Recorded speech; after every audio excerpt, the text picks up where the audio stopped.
اولا قبل ما ابدا الكورس فضلت فتره كده. اولا كنت واخد كورس مع زميل قبلها في التندر، للامانه هو كويس برضه. فحبيت ادخل في المجال اعمق شويه، فعملت سيرش كده فتره معينه. فكان قدامي مثلا حوالي 5 محاضرين، قعدت افاضل هنا وهنا. فالامانه يعني اخترت حضرتك، والحمد لله الحمد لله كنت عن توقعات حضرتك، يعني عن توقعات اللي انا كنت بدور عليها يعني. طريقه الشرح الحمد لله كويسه. التواصل دايما الحمد لله في تواصل، وكان الأهم اللي احنا بنتعامل مش مع محاضر مثلا كبير في السن أو كلام نظري، لا احنا بنتعامل مع حد يعتبر صديق وفي نفس الوقت محاضر برضه معنا. فدي كانت نقطة كويسة.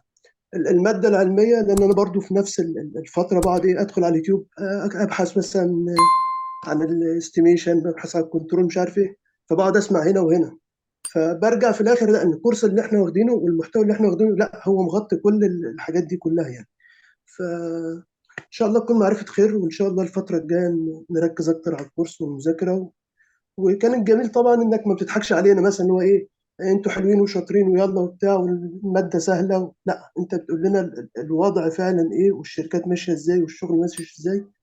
فان شاء الله تكون بداية خير، واحنا سعداء ان احنا كسبنا حضرتك يا هندسة يعني بإذن الله.